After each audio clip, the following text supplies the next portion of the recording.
What is going on, guys? Broken Eyes coming at you today with a brand new deck profile. I've actually think I've done this deck profile a long time ago, but this is an update. And back then, a lot of people actually didn't like the way I played it, and I understand why. It was kind of very control based rather than quick pace, which is what Raid Raptor is supposed to be. So yeah, so I've changed up this. There's link monsters in this, and it's more of a budget build. There's not actually too expensive in the deck, so anybody can run this deck. And it's actually not half bad. What I mainly do to playtest my decks I playtest them against OTK decks, because those ones are so annoying and kind of. I like being able to stop OTKs in that sort of way, if that makes sense. So yeah, so without further ado, let's get into the deck profile. I'm just going to call it the profile because it's not really an update, because I haven't had the deck profile in a long time. So anyway, we run three Tribute Lanius. All the cards of Lanius, those of you who don't know Raid Raptor monsters, they're an Xyz based deck.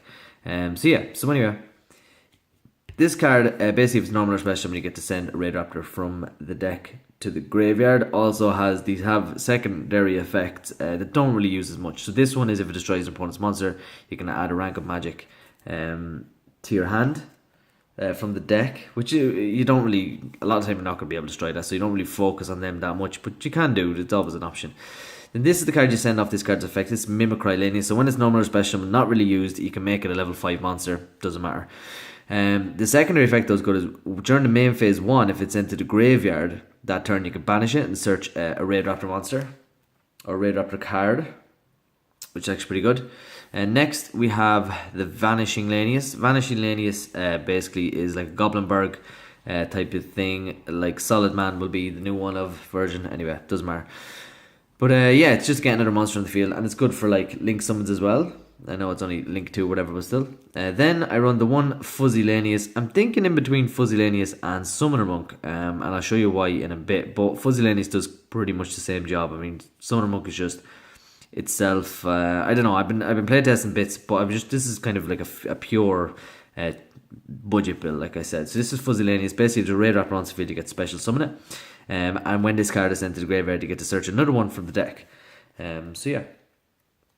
Then probably one of the best ones is Lastrix. Lastrix can basically, it can special summon itself, which you don't use. If you have a spell or trap card on the field or whatever, and it's during the battle phase, you special summon it, but you don't really use that. So the main effect you use this card for is it can tribute itself to special summon any of the Raid Raptor monsters from your extra deck, but at the end of the turn, they get sent back to the extra deck. Now they have no effect or in defense position, but I'll show you why it's good in a second. For those of you who played Raid Raptors, you obviously know the answer. But the next one we run is Necro Vulture. Basically, you contribute itself to search rank up magic, and some of the rank up magics, like Soul Shave, which is like a monster reborn but double ranks or whatever, that works well with this card. Playtesting this card as well. I'll see if I take it out later on down the line. Then we have some just generic kind of link support. This would be like budget rather than running a Grinder Golem. So Cosmic Compass is basically, it's a very, very easy link to. Like normally what I do is a few games where I've had a monster on the field already, then I'd have Cosmic Compass and stuff like that, and then if my opponent controls a monster, it gets tokens and stuff. So it's a very, very easy Decode Talker first turn, what I've done. But you can do more. And then Blackwing Gofu, the Vague Shadow, same first turn Decode Talker. So yeah, that is it for the link support in the deck like that. But other than that, it's just a normal kind of Raid Raptor engine. Next, same, we run Rank Up Magic Skip Force. I'll let you see the card. Skip Force. So basically what this does is, it's actually kind of a monster born in itself as well. But if there's a Xyz monster on the field, you get to rank up two ranks higher. And then the turn it wasn't sent there to the graveyard, you can banish it and a Raid Raptor monster and special summon a Raid Raptor Xyz monster from the graveyard, which is pretty good. 2 Soul Shave Force. So what that does is you can pay half your life points and special summon an Xyz monster, Raid Raptor Xyz monster from the graveyard, and rank it up 2 levels higher for half your life points, which normally you use that when you're going for game. And then 2 rank up Magic Astral Force. Like I said, I've been Necrovulture and this at 3. I've been kind of getting rid of Necrovulture and doing at 3. I'm still play testing a lot of the deck, but it actually seems to be a ratio kind of that I'm happy with at the minute. Next, Magic Doom Double Force. Not the best card, but kind of if your opponent a lot of the time your opponent doesn't even target anymore, which is a problem. But if they do target and they do destroy your monster, just say you destroy your rank 4, you can special summon it and go double, so you go for a rank 8. So it's kind of like a big payoff if they do end up destroying it by battle or card effect. But if they don't, you're kind of, this card is pretty much dead. That's why you only run one of it really.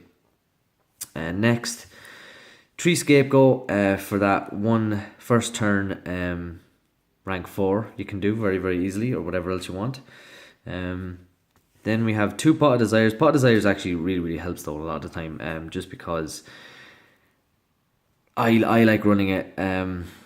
I mean, when you need those extra 2 cards, that really, really comes in handy and stuff. Next, we have Raidraptor Nest. Nest, if there's 2 Raidraptor monsters on the field, which is very, very easy to do, you can search them from the deck. Self-explanatory. The 1 Soul Charge, you get Soul Charge, you win. Very simple. And the 1 Upstart Goblin, so you're on the 39 decks, you get through to your cards a lot quicker. And lastly, I run 3 traps. But you can feel free to run whatever you want. It's 3 Icarus attack. I know there's a lot of negation, hand traps and stuff nowadays, but at the same time, it is an option. If they don't have the hand traps, you get to destroy you get to destroy 2 cards on the field your opponent controls and one of your own. I mean, it was a good card back in the day. Next, on to the extra deck. So we have Raidraptor Final Fortress Falcon, probably one of the coolest cards there. But basically, I've won a lot of duels just with this one, and Last Strix, and Skip Force. Just because you summon Last Strix, you special summon Ultimate Falcon, then you use Skip Force to summon Final Fortress Falcon, and that's it. Final as in game over. So what it does is basically, if you have a Raidraptor Extreme monster, it's unaffected by other card effects. And then you can attach a material and special summon all your remove, or put all your remove from play Raidraptor monsters. Sorry about that. Unable to use it, or use all your monsters, banish monsters back into the graveyard. And then what this card can do is up to twice per turn, when you're attacking a monster, just say if you destroy it or whatever, you can attack again by banishing one of your Exceed monsters. Just say you attack your opponent has 1 monster, you attack, you banish an Exceed monster, and then you attack again for 38, which is really, really good. But you can do it twice per turn if your opponent has 2 monsters or whatever, so it's really, really good. Next, we have... camera's gone kind of weird now, but the flash is gone. For some reason, my battery's really, really low. So you can't really see the card that well. There you go. A little bit better. So Ultimate Falcon is unaffected by card effects. You can attach a material from this card. All monsters your opponent currently controls lose 1,000 attack. If this card has a Raidraptor monster as an Exceed material, it gains the effect. Once per turn during the end phase, you can make all monsters your opponent controls lose 1,000 attack. If your opponent controls no face of monsters, they get 1,000 damage instead. There's that one. Then we have Satellite Cannon Falcon, which by far has the best artwork. I just think it looks wicked cool. So this one basically is like a heavy storm. You can destroy all spell and trap cards your opponent controls. Your opponent can't activate effects in response to this quick. And then it has a quick effect. You can attach a material from this card and target one face monster. It loses 800 for each Raidraptor monster graveyard. So it's pretty much going to 0 attack. Then this one probably is one of the strongest. I run 2 of this one. Revolution Falcon is any special summon monster it attacks gets 0 attack and defense. You're always attacking for 2,000. And then if it has a Raidraptor monster as a thing, you can target a monster your opponent controls, destroy it, and if you do inflict damage, your opponent equal to half the attack. So it's a good card for those effects. Then we have 3 4 Strix. Now you can feel free to change one of them for a Utopia and Utopia the Lightning or whatever, but I just run 3 at the minute. I mean, you can change one for a Castel as well, and they're actually pretty cheap because they got that reprint in ultra rare. So it's 2 level 4 monsters. This card gains 500 attack for each wing, but basically what you're doing is you're searching out your deck for another Dark Wing Beast monster. So you can splash this into any Winged Beast type deck, but yeah, really, really good. Next, for the Link monsters, we have Topological Bomber Dragon. Now, if I had Firewall or Burrow Load, I'd probably run that and this, but I don't. So if you have those cards, definitely run that instead of this, or you run it in this as well and get rid of Force Strix or whatever else you want. But Topological Bomber Dragon's working out pretty well for me. It's still a 3000 beater, still has a good effect. Decode Talker, very easy to summon in this deck. I was trying out Tri-Gate Wizard. It's not bad. I mean, if you co-link it with a rank 2 or whatever when it's special summoned, or when, just so you can get it onto the field pretty easily with all the rank monsters or all the link monsters support and stuff. You can get it on the field, you can co-link it. It's actually not a bad card for that. Then I'm running the 2 Proxy Dragon. I was going to run the Binaural Sorceress, but it just says no tokens, so this one's easier to summon. Then we have the Mrs. Radiant for the tokens. And Cosmic Compass is Earth as well, so it's actually used to summon. And then the Link Spider for the tokens as well, that count as normal monsters. So that's it for the video, guys. Please let me know what you think in the comment section down below. Please leave a like, comment, subscribe, and good luck.